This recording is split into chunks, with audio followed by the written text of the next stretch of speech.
experience was simply worth keeping with us for times to come. And the new learnings during the year were mostly two. One is tenacity and the other is teamwork. Teamwork works. Because during the COVID-19 pandemic last year, there was a total lockdown. After the Prime Minister met us, he met us exactly on the 21st of March 2020. And on the 22nd or so, the lockdown was declared. So we were not prepared. And the police also didn't know, the authorities didn't know what to do, how to handle the situation. They didn't know what is important, what is essential, what is not. We used to say we are from the pharma industry, and maybe some of our trucks and some people would be allowed, but what about the ancillary, the raw materials, the packaging material, and it was a chaotic situation. Then the migrants left and there were no laborers available.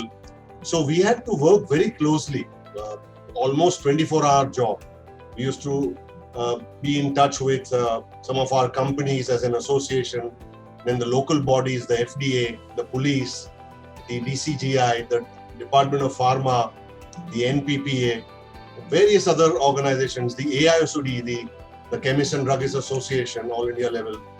And ultimately, with this close working, we made people understand that, look, the authorities, we told them that this is an essential commodity that we are manufacturing, and if we are not allowed to go to the factory, you will have a problem. People will not get the essential medicines.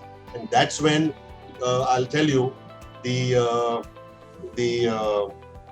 capacity utilization sometime in end March to April was hardly 20 to 30%. With great difficulty, we brought it up in May to almost 70 to 80%. And then some companies even touched 100%. And some of these companies stretched despite the cost, to them extra cost. They arranged transport for the people. They managed all the COVID norms, the social distancing. They allowed the people to stay either in the factory or arranged hotels nearby. And with all these things, we could, get the medicines to the people. We work very closely with the transporters also. So that's how it is. That was a great learning. And we were all on the same page. And this pandemic has shown us that the country must have a disaster plan. It's not just the medicines, but the key medicines plus PPE kits are required, gloves are required, masks are required, sanitizers are required, oxygen is required, hospital beds are required. All this needs to be geared up for. Only then we'll be able to manage in the second and the third the fallout that they are expecting. Private sector participation is a must. It's not just the government who can safeguard the people's health. All of us should pull in together. We are all supposed to be on the same page, and that's how we can ensure that we follow the uniform guidelines for treatment protocols from authorities like ICMR should be issued in a timely manner.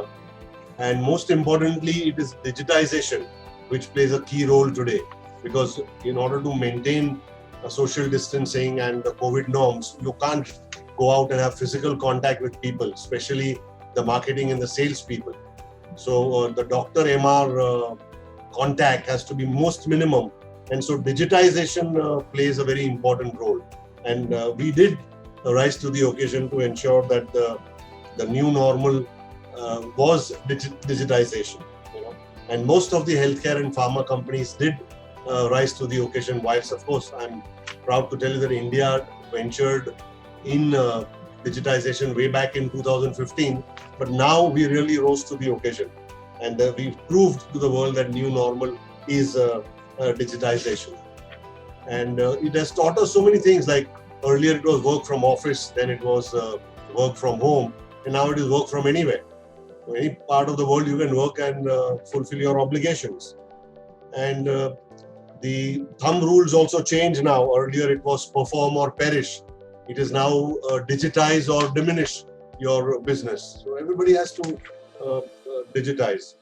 And it's not just the survival of the fittest, but it's the survival of the focused that's going to take you places in these times.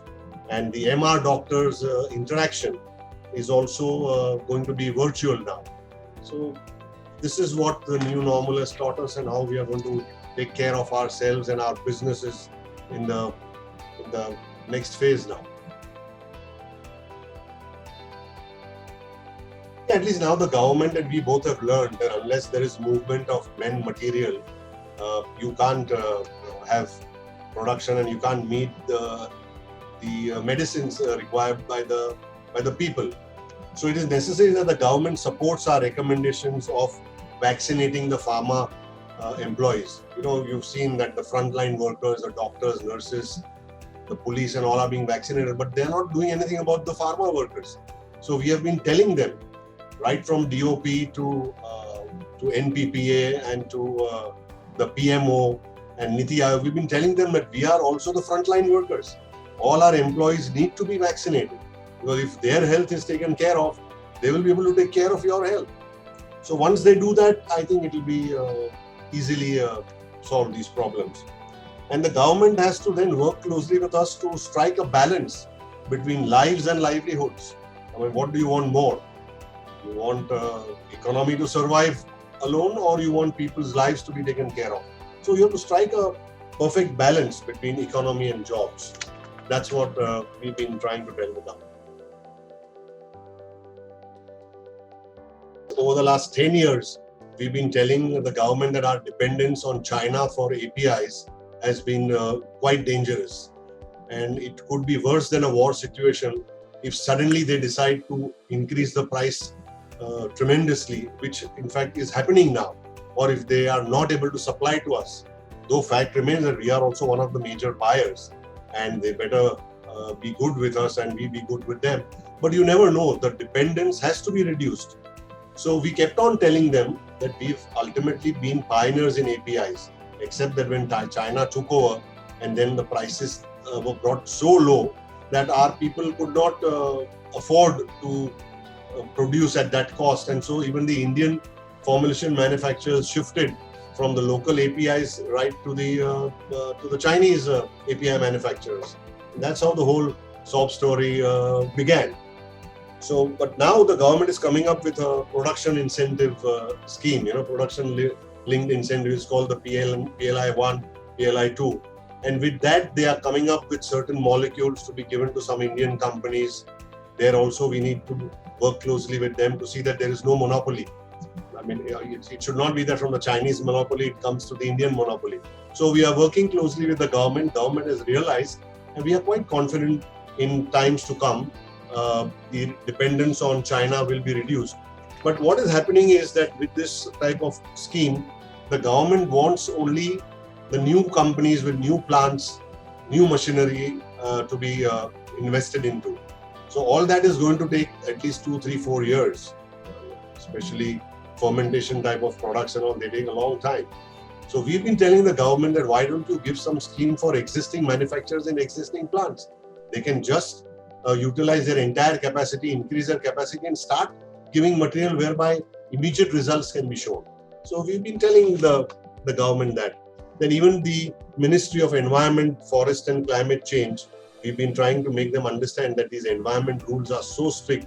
Of course, we believe in taking care of the people's health and the environment, but not at the cost of the production.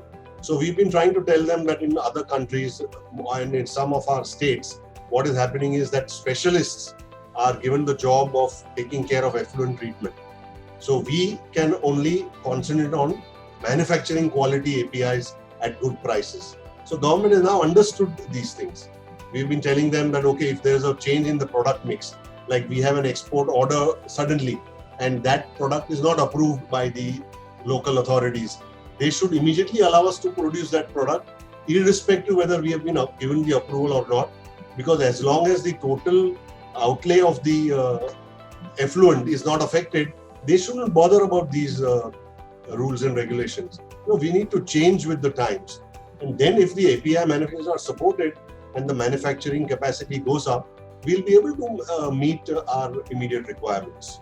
Now, we being a very large country, we need the infrastructure support also from the government. Like the roads should be good so that we can transport the medicines in good conditions to the remotest area. Distribution centers should be there.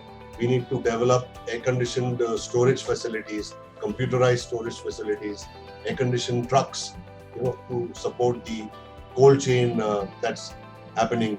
So all these things we need to work closely with the government. So different modes of transport should be very smooth, and then it is going to be quite convenient for all of us to support the patients.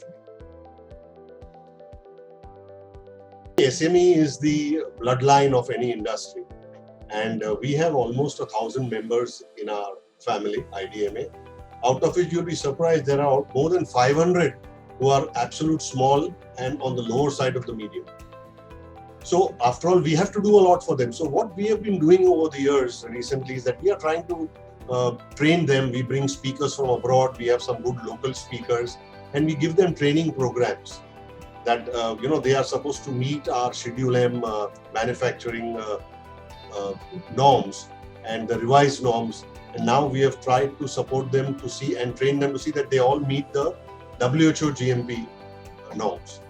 Once they meet that, we are working closely with the government, and the government is also supporting us, especially the DOP and all that, the DCGI. And we want all our companies to be able to come up to the WHO GMP standard. From there, those who are willing, we want to support them to go up and meet the US FDA standards, the Australian manufacturing standards, the UK MHRA. So we are trying to do all that to see that the SMEs are not left behind, and we want to support them for the infrastructure, for training, for finance, for getting good people, recruitment. We're trying to do some sort of a matchmaking also. So we are doing everything possible to see that the SMEs come up, and ultimately our dream is, and every Indian dream is, that there should not be many SMEs. Everybody should be equipped to meet the challenges of the global market.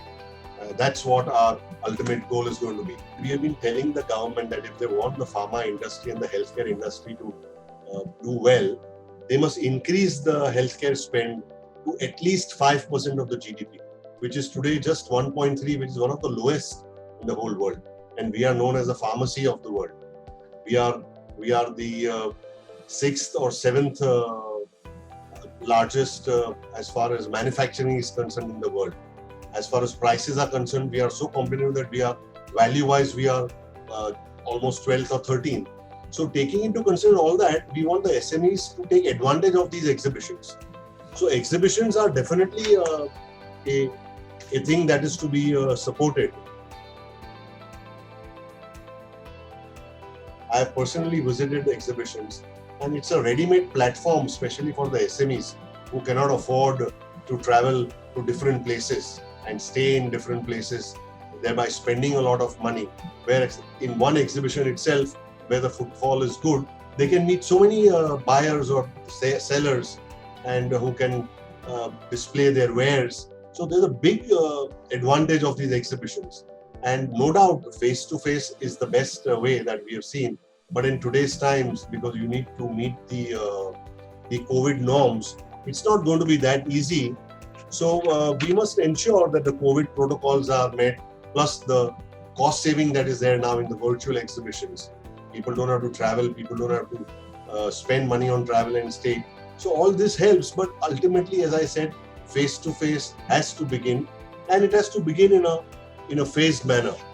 God willing, if most of our people are vaccinated, then the risk is much lower. But of course, you can't bring down your guard, your sanitization, your hygiene, your protocol as far as social distancing, not going in big crowds. All that has to remain. But somehow we'll have to see that partially, at least we begin physical.